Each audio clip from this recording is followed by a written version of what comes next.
Havia uma casa na grande metrópolis que era mais antiga do que a própria cidade.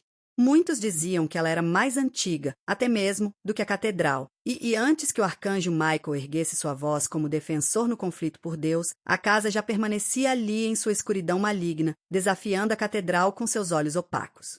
Ela havia sobrevivido ao tempo da fumaça e da fuligem. Cada ano que passava sobre a cidade parecia rastejar, ao morrer, para dentro daquela estrutura, de modo que ela se tornará um cemitério, um caixão preenchido por décadas mortas.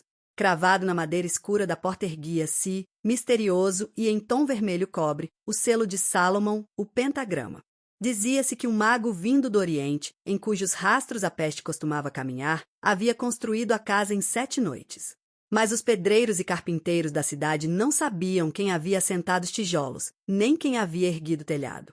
Nenhum discurso de mestre de obras e nenhum buquê de fitas coloridas havia consagrado a festa do construtor, conforme costume piedoso. As crônicas da cidade não guardavam registros de quando o mago morrera, nem de como morrera. Um dia, pareceu estranho aos cidadãos que os sapatos vermelhos do mago tivessem deixado de frequentar o calçamento abominável da cidade. A entrada da casa foi forçada, e nenhuma alma viva foi encontrada lá dentro. Mas os aposentos, que não recebiam nem de dia nem de noite um único raio das grandes luzes do céu, pareciam esperar por seu mestre, submersos no sono. Pergaminhos e folhos permaneciam abertos por toda parte, sob uma camada de poeira que lembrava veludo cinza prateado. Cravado em todas as portas erguia-se, misterioso e em tom vermelho cobre, o selo de Salomão, o pentagrama. Então, veio um tempo que derrubou as antiguidades, e as palavras foram ditas. A casa deve morrer. Mas a casa foi mais forte do que as palavras, assim como foi mais forte do que os séculos. Com pedras que caíam de repente, ela matava aqueles que ousavam tocar em suas paredes.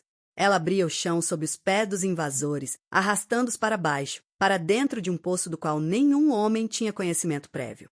Era como se a peste, que outrora caminhara no rastros dos sapatos vermelhos do mago, ainda estivesse agachada nos cantos daquela casa estreita, saltando sobre os homens por trás para agarrá-los pelo pescoço. Eles morriam, e nenhum médico conhecia a doença. A casa resistia à sua própria destruição com uma força tão grande que o boato de sua malignidade cruzou as fronteiras da cidade, espalhando-se por toda a terra. Por fim, não se encontrava mais nenhum homem honesto que se arriscasse a fazer guerra contra ela. Sim, até mesmo os ladrões e os trapaceiros, a quem era prometida redução de suas penas caso se declarassem dispostos a demolir a casa do mago, preferiam ir para o Pelourinho, ou mesmo para o Cadafalso, a entrar naquelas paredes rancorosas e passar por aquelas portas sem trancas seladas com o selo de Salomão. A pequena cidade ao redor da catedral tornou-se uma grande cidade e cresceu até se transformar em metrópolis, o centro do mundo. Um dia, chegou à cidade um homem vindo de muito longe que olhou para a casa e disse: "Eu quero aquela casa." Ele foi informado sobre a história da estrutura. Não sorriu, manteve-se firme em sua decisão. Comprou a casa por um preço muito baixo, mudou-se imediatamente e manteve tudo inalterado. Esse homem se chamava Rota. Poucos o conheciam. Apenas Joffre Dersin conhecia muito bem. Teria sido mais fácil para Fredersen decidir lutar a disputa pela catedral contra a seita dos góticos do que brigar com Rotan por causa da casa do mago. Havia em Metrópolis, nesta cidade de pressa racional e metódica, muitos que preferiam fazer um longo desvio a passar perto da casa de Rotan. Ela mal chegava à altura dos joelhos dos edifícios gigantescos que ficavam ao seu redor. Erguia-se em um ângulo torto em relação à rua. Para a cidade limpa, que não conhecia fumaça nem fuligem, ela era uma mancha e um incômodo, mas permanecia ali. Quando Rotan saía de casa e cruzava a rua, o que acontecia raramente, muitos olhavam disfarçadamente para seus pés para ver se, por acaso, ele caminhava vestindo sapatos vermelhos. Diante da porta daquela casa, onde o selo de Salomão brilhava, estava Joffre Dersin. Ele havia dispensado o carro e batido à porta. Esperou e bateu novamente. Uma voz perguntou, como se a casa estivesse falando em seu próprio sono: "Quem está aí?" "Joffre Dersin", disse o homem. A porta se abriu. Ele entrou e a porta se fechou. Ele permaneceu na escuridão. Mas Joffre Dersin conhecia bem a casa. Caminhou em frente e, à medida que avançava, os rastros cintilantes de 2 pés caminhando brilhavam diante dele ao longo do corredor e a borda da escada começava a brilhar. Como um cão mostrando rastro, o brilho corria à sua frente subindo os degraus, apagando-se logo atrás dele. Ele alcançou o topo da escada e olhou ao redor. Sabia que muitas portas se abriam ali, mas na porta oposta, o selo de cobre brilhava como um olho distorcido que o encarava. Ele se aproximou. A porta se abriu diante dele. De todas as portas que a casa de Rotham possuía, aquela era a única que se abria sozinha para Joffre Dersin, apesar de, e talvez até mesmo porque, o proprietário daquela casa saber muito bem que cruzar aquele limiar sempre exigia um esforço tremendo de Joffre Dersin. Fredersen respirou o ar do aposento, de forma demorada mas profunda, como se buscasse nele o rastro de um outro fôlego. Sua mão indiferente atirou o chapéu sobre uma cadeira. Lentamente, em um cansaço repentino e fúnebre, deixou seus olhos vagarem pela sala. Estava quase vazia. Uma grande cadeira escurecida pelo tempo, do tipo que se encontra em igrejas antigas, estava posicionada diante de cortinas fechadas. Essas cortinas cobriam um recuo que ocupava toda a extensão da parede. Joffre Dersin permaneceu parado junto à porta por um longo tempo, sem se mover. Havia fechado os olhos. Com uma impotência incomparável, aspirava o odor de jacintos que parecia preencher o ar imóvel daquela sala. Sem abrir os olhos, cambaleando um pouco, mas com passo certeiro, caminhou até as cortinas pesadas e pretas e as abriu. Então, abriu os olhos e permaneceu completamente imóvel. Sobre um pedestal na extensão da parede, repousava a cabeça de uma mulher esculpida em pedra. Não era o trabalho de um artista. Era o trabalho de um homem que, em agonias para as quais a língua humana carece de palavras, havia lutado contra a pedra branca ao longo de incontáveis dias e noites, até que, por fim, a própria pedra pareceu compreender e moldar o rosto da mulher por si mesma. Era como se nenhuma ferramenta tivesse trabalhado ali. Não, era como se um homem, deitado diante daquela pedra, tivesse clamado pelo nome da mulher sem cessar, com toda a força, todo o anseio e todo o desespero de seu cérebro, de seu sangue e de seu coração, até que a pedra disforme teve piedade dele, deixando-se transformar na imagem da mulher que havia significado para dois homens todo o céu e todo o inferno. Os olhos de Joffre Dersin desceram para as palavras que estavam esculpidas no pedestal, de forma rude, como se tivessem sido talhadas com maldições. Agel, nascida para ser a minha alegria, uma bênção para todos os homens. Perdida para Joffre Dersin, morta ao dar à luz seu filho, Freder. Sim, ela morreu então, mas Joffre Dersin sabia perfeitamente que ela não morrera por dar à luz seu filho. Ela morreu naquele momento porque já havia feito o que tinha de fazer. Ela realmente morrera no dia em que deixou Rotham para ir até Joffre Dersin, maravilhada pelo fato de seus pés não deixarem rastros de sangue pelo caminho. Havia morrido porque fora incapaz de resistir ao grande amor de Joffre Dersin e porque fora forçada por ele a despedaçar a vida de outro. Nunca a expressão de libertação final foi tão forte em um rosto humano quanto no rosto de El quando ela soube que iria morrer. Mas, na mesma hora, o homem mais poderoso de Metrópolis havia se deitado no chão, gritando como uma fera cujos ossos estão sendo quebrados com o corpo ainda vivo. Ao se encontrar com Rotham 4 semanas mais tarde, descobriu que o cabelo denso e desalinhado sobre a testa maravilhosa do inventor estava branco como a neve e nos olhos sob aquela testa fumegava um ódio muito próximo da loucura. Naquele grande amor e naquele grande ódio, a pobre falecida havia permanecido viva para ambos os homens. Você precisa esperar um pouco, disse a voz, que soava como se a casa estivesse falando em seu próprio sono. Escute, Rotham, disse Joffre Dersin. Você sabe que trato seus pequenos truques de mágica com paciência e que vem até você quando quer alguma coisa e que você é o único homem que pode dizer isso de si mesmo. Mas você nunca vai me convencer a participar das suas palhaçadas. Você sabe, também, que não tenho tempo a perder. Não nos torne ridículos. Venha logo. Eu lhe disse que você teria de esperar um pouco, explicou a voz, parecendo ficar mais distante. Eu não vou esperar. Vou embora.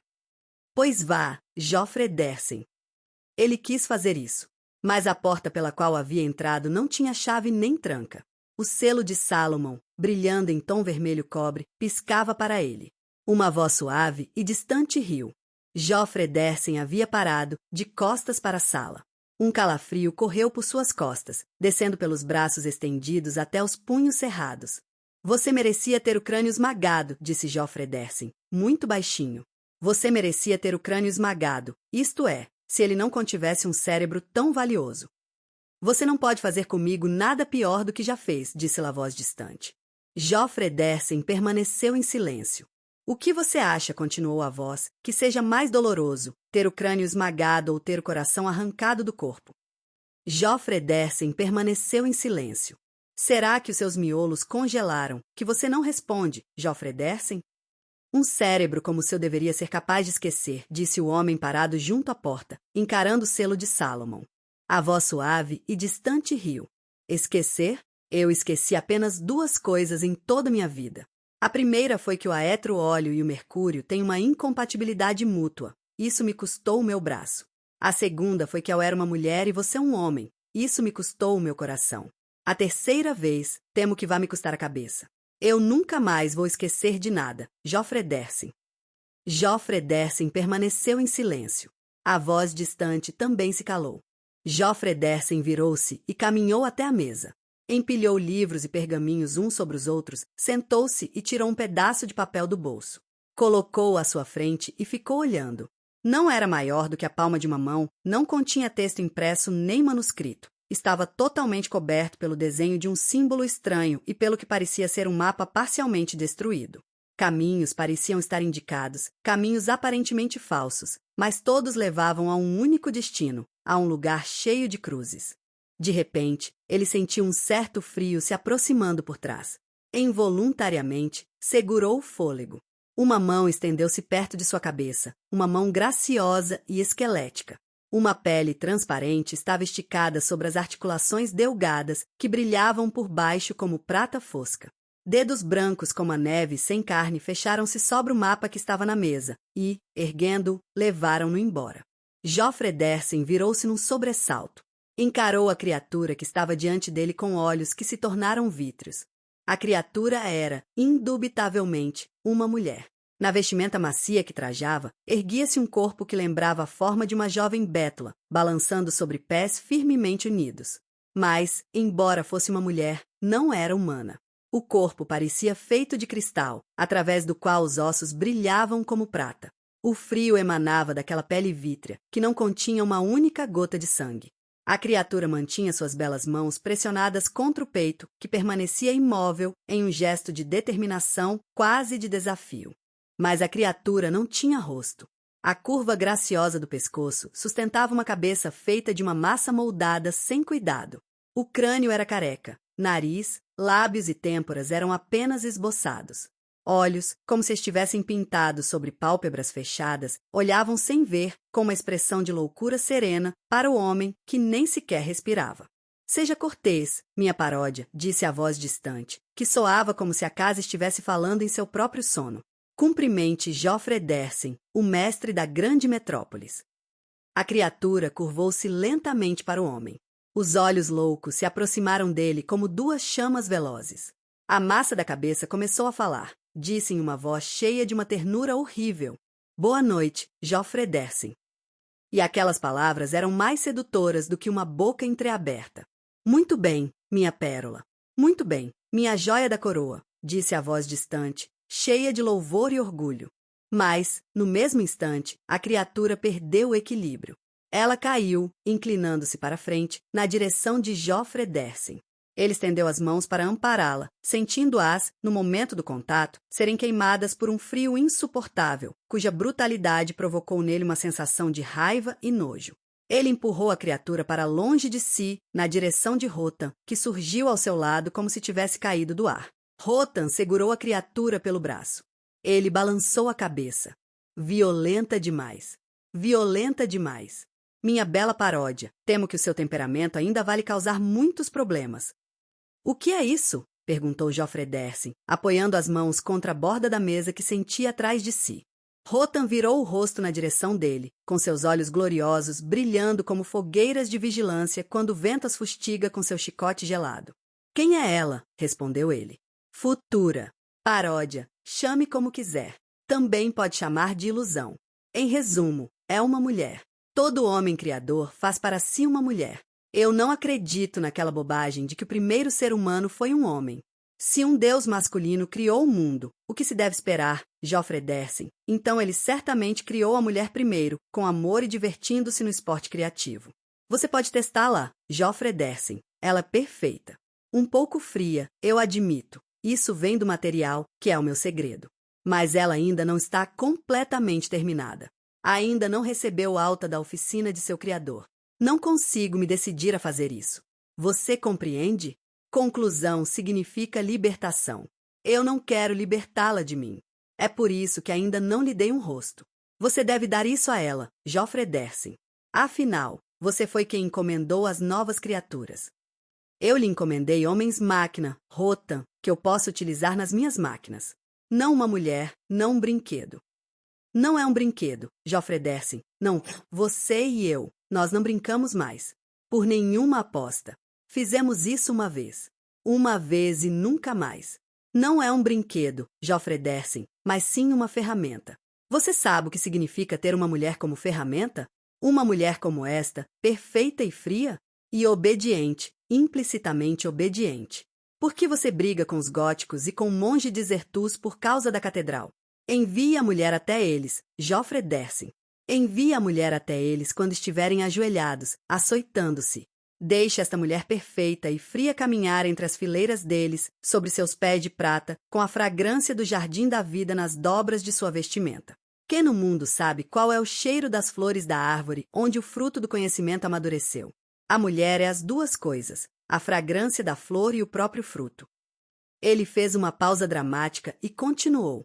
Devo explicar para você a mais nova criação de Rotan, o gênio, Joffre Dersin?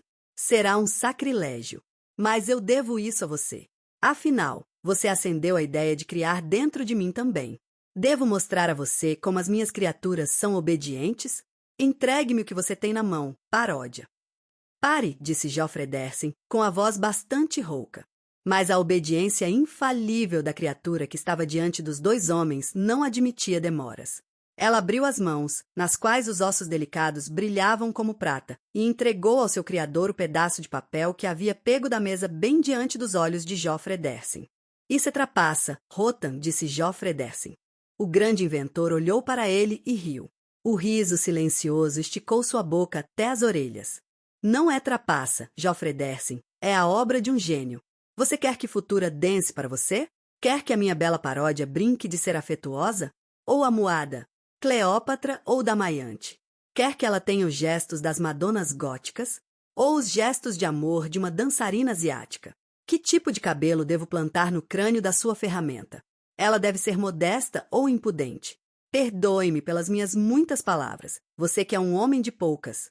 Estou bêbado, entende? Bêbado por ser um criador. Eu me embriago, eu me fico tonto ao ver o seu rosto espantado. Superei as suas expectativas, Joffre Dersin, não superei? E você ainda não sabe de tudo. A minha bela paródia também sabe cantar. Ela também sabe ler. O mecanismo do cérebro dela é tão infalível quanto o seu próprio, Joffre Dersin. Se é assim, disse o mestre da grande metrópolis, com uma certa aridez na voz, que havia se tornado completamente rouca, então ordene que ela decifre o mapa que você tem na mão, Rotan. Rotan explodiu em uma gargalhada que lembrava o riso de um homem embriagado. Lançou um olhar ao pedaço de papel que mantinha estendido entre os dedos e fez menção de passá-lo, triunfante por antecipação, para a criatura que estava ao seu lado. Mas parou no meio do movimento. Com a boca aberta, encarou o pedaço de papel, erguendo cada vez mais perto dos olhos. Joffre Dersin, que o observava, inclinou-se para a frente. Quis dizer algo, fazer uma pergunta. Mas antes que pudesse abrir os lábios, Rotan ergueu a cabeça e encontrou o olhar de Joffre Dersin com um fogo tão verde nos olhos que o mestre da grande metrópolis permaneceu mudo. 2, 3 vezes esse brilho verde oscilou entre o pedaço de papel e o rosto de Joffre Dersin. E, durante todo esse tempo, nenhum som era perceptível na sala além da respiração que brotava em arrancos do peito de Rotan, como se viesse de uma fonte fervente e envenenada. Onde você conseguiu este mapa? O grande inventor perguntou, finalmente. Embora aquilo fosse menos uma pergunta e mais uma expressão de espanto e raiva. Isso não vem ao caso, respondeu Joffre Dersin. Foi por causa disso que vim procurar você. Não parece haver uma única alma em Metrópolis capaz de entendê-lo.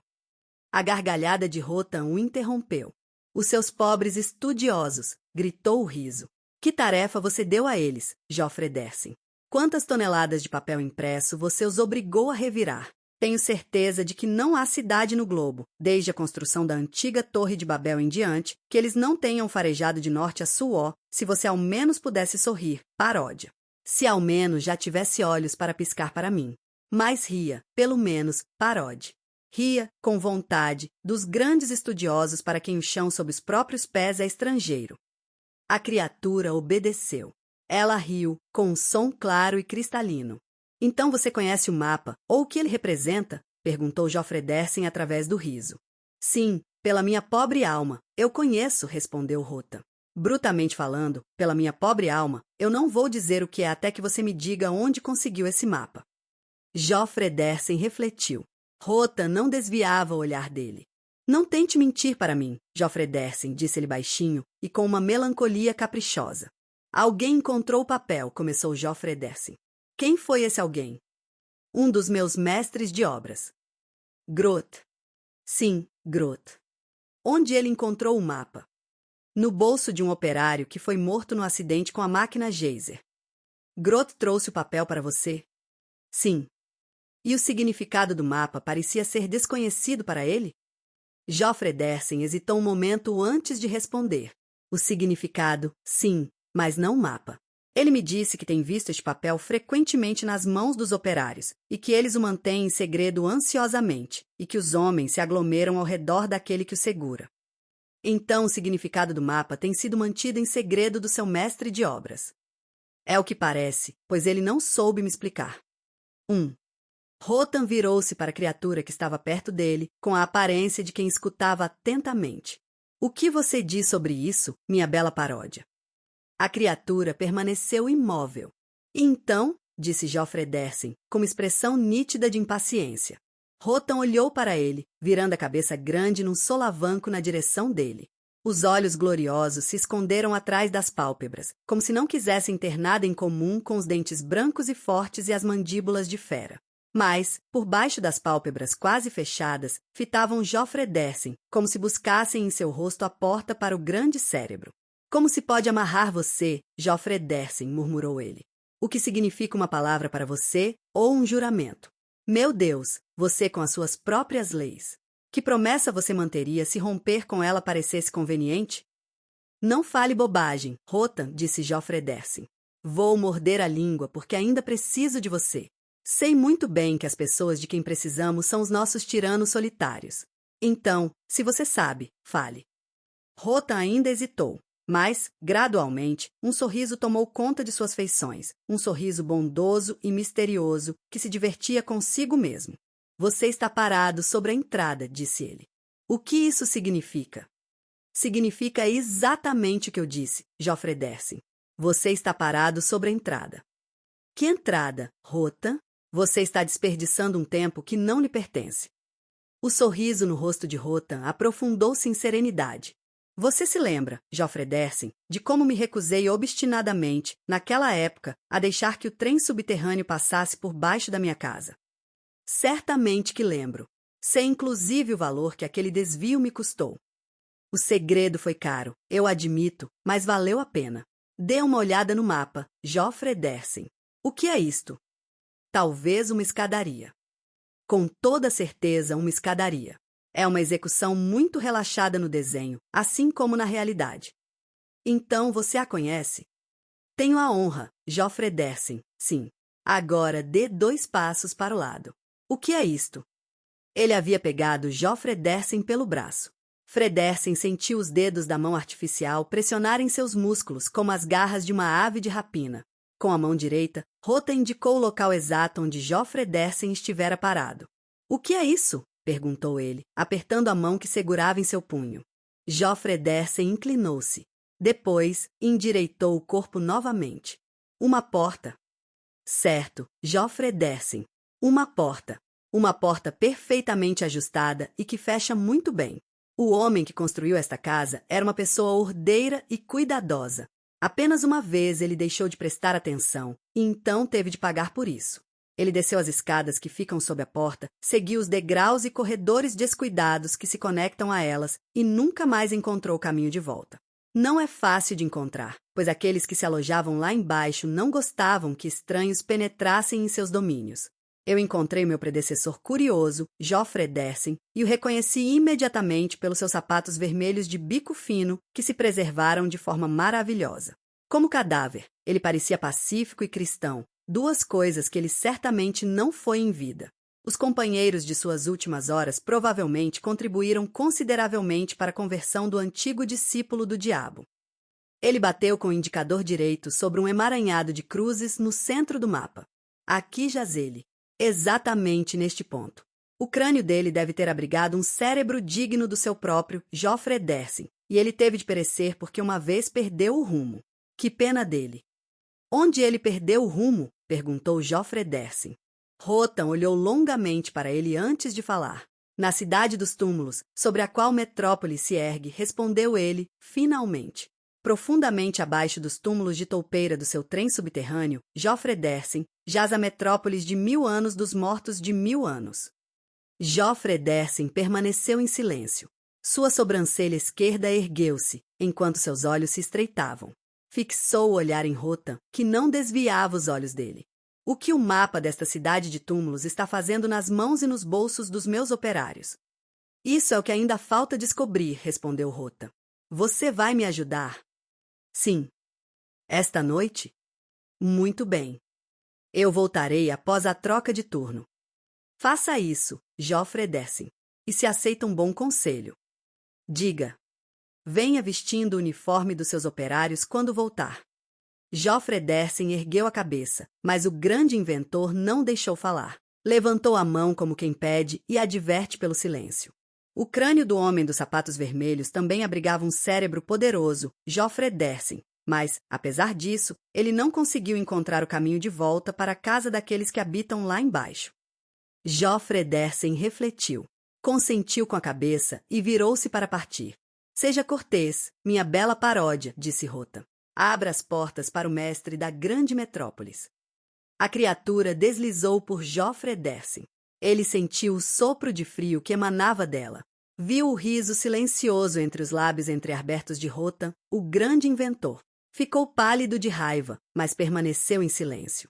A criatura estendeu a mão transparente na qual os ossos brilhavam como prata e, tocando com as pontas dos dedos, moveu o selo de Salomon, que brilhava em tom acobreado. A porta cedeu para trás. Joffre Dersin saiu logo atrás da criatura, que desceu as escadas à sua frente. Não havia luz nos degraus, nem no corredor estreito. Mas um brilho vinha da criatura, não mais forte do que o de uma vela de chama esverdeada, mas forte o suficiente para iluminar os degraus e as paredes pretas. Junto à porta da rua, a criatura parou e esperou por Joffre Dersin, que caminhava lentamente atrás dela.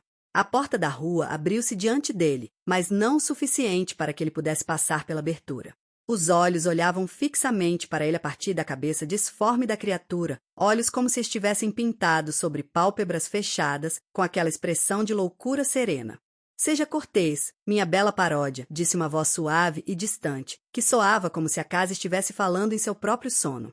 A criatura curvou-se. Estendeu a mão, uma mão graciosa e esquelética. Uma pele transparente estava esticada sobre as articulações delgadas que brilhavam por baixo como prata fosca. Dedos brancos como a neve sem carne abriram-se como as pétalas de um lírio de cristal. Joffre Dersin colocou sua mão nela, sentindo-a, no momento do contato, ser queimada por um frio insuportável. Quis afastar a criatura de si, mas os dedos de prata e cristal o seguraram com firmeza. Adeus, Joffre Dersin, disse a cabeça disforme, em uma voz cheia de uma ternura horrível. Dê-me um rosto logo, Joffre Dersin. Uma voz suave e distante riu, como se a casa estivesse rindo em seu próprio sono. A mão soltou, a porta se abriu e Joffre Dersin cambaleou para a rua. A porta fechou-se atrás dele. Na madeira sombria da porta brilhava, em tom vermelho cobre, o selo de Salomon, o pentagrama. Quando Joffre Dersin estava prestes a entrar no centro de comando da nova Torre de Babel, Magro surgiu diante dele, parecendo mais magro do que nunca. — O que foi? Perguntou Joffre Dersin. Magro fez menção de falar, mas, ao ver o semblante de seu mestre, as palavras morreram em seus lábios. — Então, disse Joffre Dersin entre os dentes. Magro respirou fundo. — Devem informar ao senhor, Sr. Fredersen, que, desde que o seu filho deixou esta sala, ele desapareceu. — O que isso significa, desapareceu? Ele não voltou para casa, e nenhum dos nossos homens o viu. Joffre Ederson contraiu a boca de lado. Procurem por ele, disse ele com a voz rouca. Para que servem todos vocês aqui? Procurem por ele. Ele entrou no centro de comando da nova Torre de Babel. Seu primeiro olhar foi para o relógio. Caminhou até a mesa e estendeu a mão para a pequena placa de metal azul.